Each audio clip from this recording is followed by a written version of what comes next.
Everyone, Paulo P13 here, and welcome to today's video. Today's video has a bit more of a juicy question than normal, but has FoxNext been right? What I'm talking about with this is, I'm going to be analyzing the two of the three most recent meta teams that have come out to a lot of controversy, and try and determine whether or not FoxNext was right. Are these teams meta teams? And I will use that, and I will then discuss a meta team coming forward and see whether or not I believe FoxNext when they say they will be the meta team. Because, well, if they were wrong before, maybe they're wrong again. They were right before, maybe they're right again. Now, let's get into this. The first team we have to talk about, the Wakandans. Here we go, let's get the Wakandans. The Wakandans are Black Panther, Okoye, Killmonger, Shuri, and M'Baku. They were announced as the premier raid team when they came to the game. Now, a lot of people, I've heard tons and tons of comments saying that the Wakandans are not that great, and they are definitely not the premier raid team, saying certain teams like the BKT team, that's not right. The T is for team, but anyways, what some call the best Kree team, which is my arena team, my raid team, is better, and Fury Shield is better. However, what a lot of people don't seem to account for is the fact that naturally people's Fury Shield teams and people's best Kree teams are going to be bigger, so therefore they're going to be performing better. So I guess the question is, do I believe that the Wakandans will be the best raid team when they are at the same levels or higher? When all the teams are at the maximum level, which team would be the best and the premier raid team? Not to say that only one of these teams is the right choice, but which is the best? So, let's take a quick look. Why would the Wakandans be a great team? Well, first off, Shuri. Shuri is a legendary character, tons of healing on turn, gives defense up, and a really new and cool charge system, which allows for various things to happen in to all the different characters, and it really just keeps the team going. M'Baku has a very interesting block system where he heals himself on a block. Killmonger heals himself up as he attacks others with a lot of drain, and he also does a lot of counterattacks, which is really good, beneficial. Shuri has tons of ability energy and defense up and healing, which is great, and a nice little heal block. Okoye is assisting pretty much all the time. Black Panther is doing extra AoE damage, and obviously his speed bar refresh is very, very nice and one of my favorite interactions of the game. Now, obviously, the team I run and the team I consider the best at this moment in the game is the best Kree team, which is basically Rocket, Star-Lord, Thanos, Minerva, and Groot. The way it works is energy being funneled to Rocket. Rocket does AoE, Rocket kills everyone, and every kill Minerva heals. It's very, very simple, but, well, is the Wakandans better? Well, let's take them into a Blitz match and see how they do in Blitz. And keep in mind that a lot of the way that the Wakandans work doesn't apply in Blitz. Let's take a look at Shuri here. While in charge, down defense up. Now, in raids, self and all Wakandan allies gain 40% max health. In raids, self and all Wakandan allies gain 20% armor. In raids, when self or any Wakandan ally drops below 50% max health, gain 3 deflect. Well, that's a lot of things. So, remember, most of the kits and most of what really makes them incredible is only available once maxed out. When I mean maxed out, when in raids, and also maxed out, which is a bit what we're going to talk about going forward in this video. Okay, so here's my Wakandan team in Blitz, the highest tier. Some minor things to consider. My M'Baku, my Shuri. My M'Baku needs some more stars on him to really build him up. My Shuri needs some more red stars and some more gear.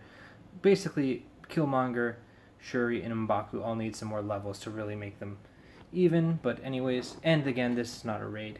But let's see. I really don't want to take on... Of course. You know, you really make a great defense for yourself when you're fighting defenders or Fury Shield. But again, this is a raid team. And is it possible? Yes. but is it really the best situation? Probably not. But again, Captain Marvel is a very deadly person, as is especially with a Miss Marvel combination, and this team is a pretty dangerous team to face. So I'm actually going to take on this team here. And I think it will best actually showcase what's so great about the Wakandans and really just help lead into this conversation a bit. Okay, I'm going to put it on ×2, and I'm going to try and discuss what's happening while we go through with it. So first off, I'm going to actually use my special here on Gamora, and this is with Okoye, and it's going to give defense down. One major issue is this does not always give defense down because Okoye's focus is not that great. As you can see there, it was resisted. So that is one thing, and a legitimate gripe a lot of people have with this team. Now, just going to do a classic special here with Black Panther. Now here with Okoye, or Shuri, you give defense up to all allies and apply charge to all the Wakandan allies and some random ability energy, which is pretty nice. The really great thing is all of the characters on this team get benefits when they get defense up and charge. So it really does help each other. So for instance, while in charge, heal an additional ally on turn for Shuri. So that's 2 allies for 10% of her health, which is pretty great. Another major thing is on spawn, all Wakandan allies gain speed up from Shuri, which is great, again. So let's do this. When Killmonger gets defense up, as you just saw, he does attack the most injured ally for some pretty good damage. He heals a lot and a lot of counterattack, which is very, very nice. From there, I'm actually just going to use the ultimate here on the outside and hope to get a crit, which we do, which is going to be some nice AoE damage after the fact with that little mine that he drops. There we go. And you see all that healing that Killmonger has already had. Now, M'Baku is one of my favorite cases, so let's just take a quick look while we're here. On defense up, he heals for 15% of his max health. In a raid, you add 40% more health to that. That's a huge heal. And while in charge, he has a 100% block chance and 50% block amount. 50%? I was relatively sure it was actually... Right, in raids it's 75%. Okay, it says 50% block amount and base 25%, so it's up to a 75% block amount. Okay, that's how it works. On a block, heal for 10% of max health as well. So, every single time he's attacked, he gets... Obviously, he's going to be defense up. He is going to be... And he has a 100% block chance, and he's going to heal for 100%, or 10% of max health. That's after a defense up and a block. That reduces 75% of damage. So that's massive. As you see, when he taunts, he gains another charge and some counters. So, all that damage that he would have just taken right here, he takes about 3,500 damage, and then all that he would be healing for would basically put him back above full health, which is not possible, so he'd still be at full health at this point. Now, of course, Jessica Jones can cleanse that. Let's just use the ultimate here on Gamora. Why on Gamora? Answer is I'm not really sure why I picked to do it on Gamora, but I did. Black Panther AoE, beautiful. Gets rid of that taunt, does not succeed, even though it does most of the time. Now some AoE damage here from Captain Marvel.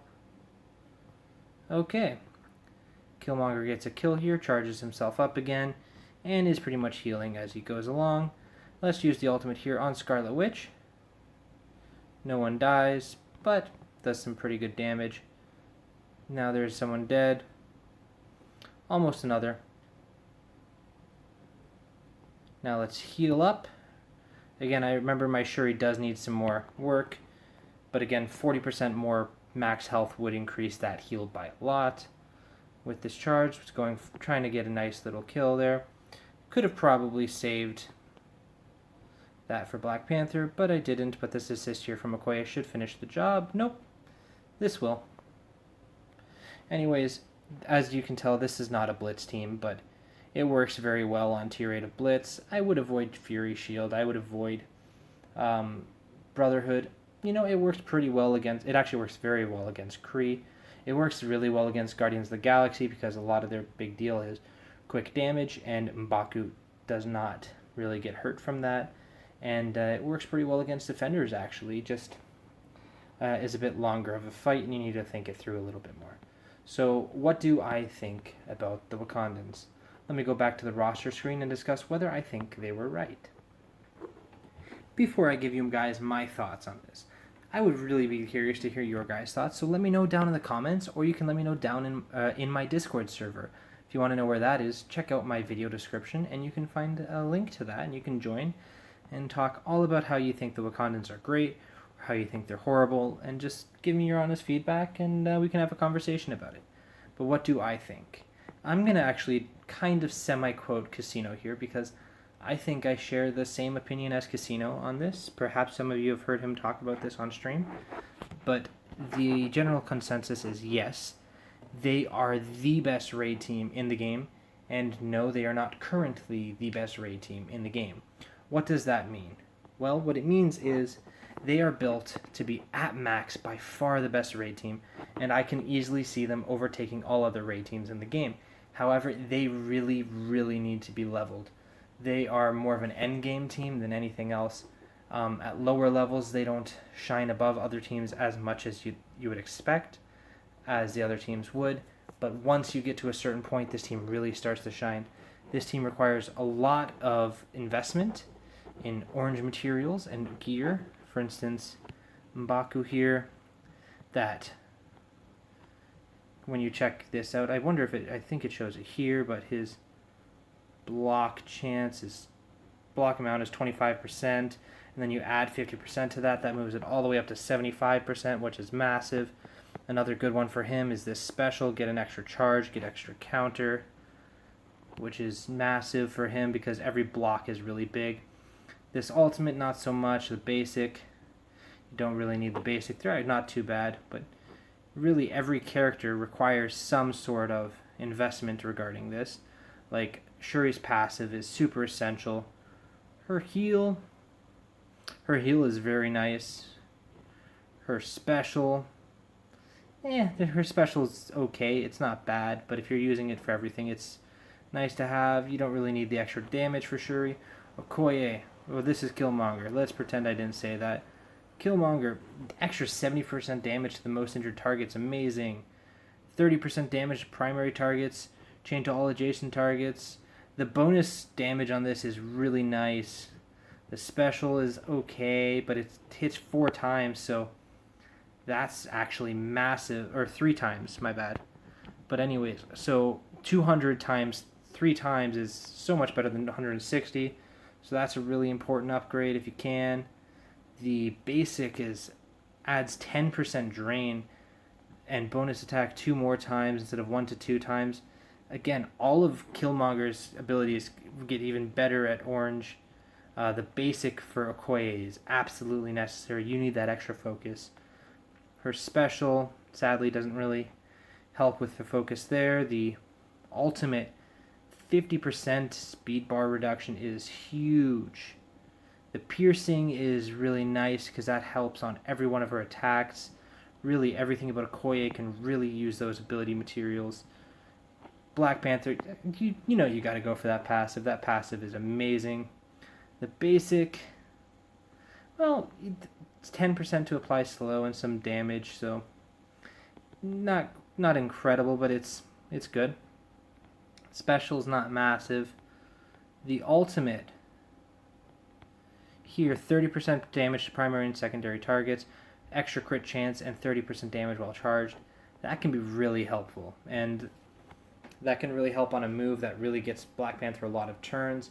Basically, what I'm saying here is if you invest in this team with a lot of origin ability materials, you're going to get your money's worth, and this team is really going to be the best team in the game for raids, and I truly believe that.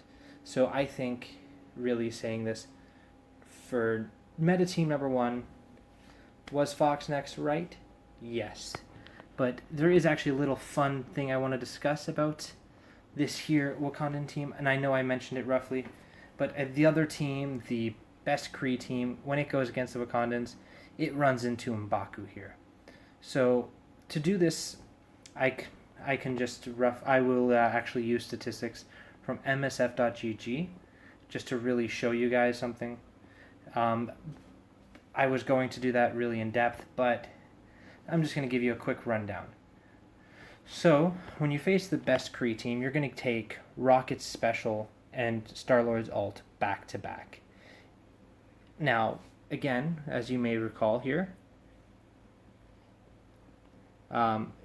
base chance, M'Baku has a natural, decently high chance of blocking. While he's charged, he has like a perfect chance to block, but even when he's not charged, he still has a good regular chance to block things, which you can see as... Anyways, he has a good chance of blocking, and it really does make a difference, because now if you take that special from Rocket, you're going to take a bunch of damage, but now you have defense up, and then you have his armor, which gets 20% increase, and you have that 40% max health bonus, and then he heals from 10% of that. Basically, after Rocket's special, he is still at full health. Then after Star-Lord's ultimate, he will still have above... He will not be above, but I mean, he will be...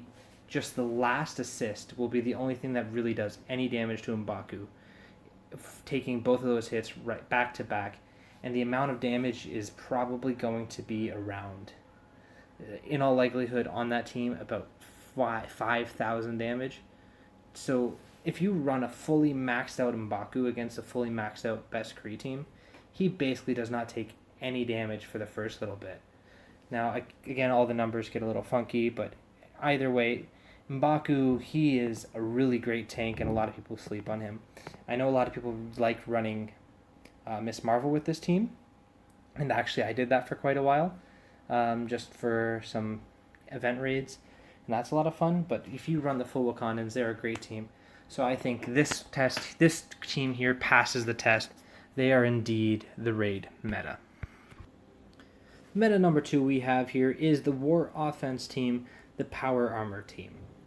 Now, the reason that this came to be is they kept talking about how great this team would be. When they released War Machine, they released Iron Man's been around forever, but War Machine, they released Falcon, and Falcon looked pretty good. Some people were a little concerned about his damage, which I'm actually going to talk about in a future video, and why people are struggling to interpret new characters and how valuable they are when they come out nowadays. But anyways, Falcon, they were worried about his damage, but he still hits really nice, and he's an incredible character. And then Rescue came out.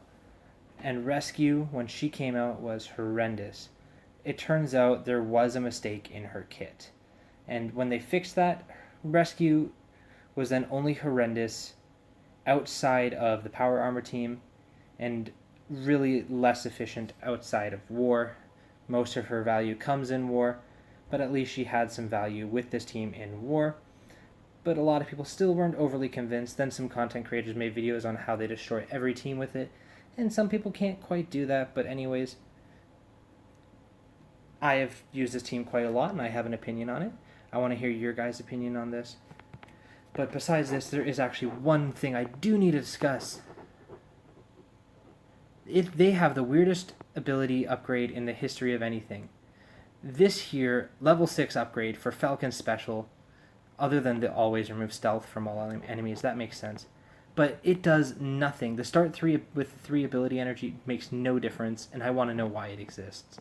Falcon Special is already a turn 1 use, and after this upgrade, it's turn 1. It does not have a single bit of change. Someone please let me know why that's in there. I needed to get that off my chest. But anyways, let me know your thoughts in the Discord or the comments on the Power Armor team, and I'm going to actually bring them into Blitz and give them a quick test, and then let you guys know my thoughts on the team. Okay, now, there are a couple of people you can run as the 5th. In War, I use Doctor Strange as my 5th. Some people use Captain Marvel, but I use Captain Marvel elsewhere. Captain Marvel's great. So the generally agreed upon 5th is Vision, so I'm going to go with Vision here. He's actually the one I use in Blitz. And how does this team work? Well, let's see. What do we want to go against? Well, we can keep this pretty consistent and go with almost the exact same team. Yeah, let's do that. Let's just keep for consistency's sake. Actually, now that I think about it, this could go really bad against Rescue. So let's let's do it. Okay. So this might undo everything, but it's fine. Oh, this less fine. Okay, he survived. He is still alive. There we go. What you just saw will actually greatly impact my discussion about him and whether this team is the meta, and when they are the meta and when they aren't the meta. So what do I want to do with this? Let's actually ability block Miss Marvel, and let's use the special. Get some speed bar here. Start working on Captain Marvel. Get some good damage here. Okay. Perfect. Now, in all likelihood, at this point, I am about 80% confident in this match turning out well. If you get to that move with both Falcon, Rescue, alive, and whoever the fifth is, you're normally in good shape, because then you get to do AoE. And they're usually all offense up unless you get someone that cleanses it like Captain Marvel just did. But then you get another AoE, which is offense up. And then sadly, War Machine's ultimate is not offense upped, and it's not in war, so it has less damage, but it's still a great one. And this team really does work well in specific situations. Now, I think I've hit in war about 120,000 up, like K up, against a lot of really, really good teams. But as you can see, this team does the job on tier 8 as well. This one actually did not go as well as the Wakandans, but I will discuss that back at the roster page and give you my general thoughts on them. Okay, now this team, again, it won on tier 8 of Blitz, but this is not a conversation on whether this is a Blitz meta team. Now, you get so many bonuses in war, this team actually becomes incredibly better against any team in war. And Falcon actually thrives off of when other teams have deflect. So you boost the team, that just makes the Power Armor team better, because Falcon gets more turn meter, and then he, with his ultimate here, let me try that again, actually reattacks for every single positive effect. So if they have 5 deflects, and that's all of the buffs on them, Falcon will attack that character 6 times. So they will have all of their positive effects cleared, and he will still do damage for every single one of them. So it does not matter if they're blocking, it's doing extra damage. So it is absolutely a great, great feature. And as you can see, there is bonus piercing damage on all these attacks in war offense. So that's a bonus. Rescue's kit basically only does things in Alliance War. Like her special here, it's better in war. Her passive is better in war. Everything for Rescue is better in war. So this team is really, really built around war, and they work really well. As long as Falcon survives up to his first turn, and preferably after his second turn, Rescue survives for her first 2 turns, and the 5th person usually has some nice value. Like I use Doctor Strange. I like to use him to flip, just in case there's for some nice AoE damage. Perhaps Luke Cage put defense up, then it's defense down for everyone, which is really nice. And if he dies, it can be less good, but that's not as important. So it's all dependent on Falcon and Rescue surviving. Other than that, Rescue is completely kit-based, so as long as she survives, she does not need to be massive, and most of her other abilities don't really matter that much. Like, I really couldn't care how much damage her basic does, because I don't think I've ever bothered to use her basic in war. But anyways, this team works really, really well in Alliance War. But now, is it the most successful Alliance War team for every single thing? I wouldn't say so. For instance, I think the Brotherhood in many situations is the best team, and I think the best Kree team in many situations is the best team. However, all in all, just straight up attacking above its weight, I would agree that this team is one of the best in every situation, while other teams are best in specific situations. So again, I would have to agree with FoxNext here. The Power Armor team, I'd say, makes them 2 for 2. Both of these teams, I would agree, are the metas. Now let me know what you guys think. Now just quickly, going forward, there is another team that FoxNext has declared as the new meta team. And I know just them declaring these things has been bothering people. But the X-Men team with Jean Grey. I can go in really in depth about everything. But my general conclusion is I believe FoxNext has been right with these last 2. And I see no reason that they will be wrong for this one. So I really think it's wise to try and build towards this as soon as you guys can. Anyways, I really do hope you guys enjoyed this and this was helpful. Let me know what you guys think as always. Make sure if you like this to like the video, subscribe and share. It really does make a huge difference. Hope you guys enjoyed this once again, and as always, I'm here to help.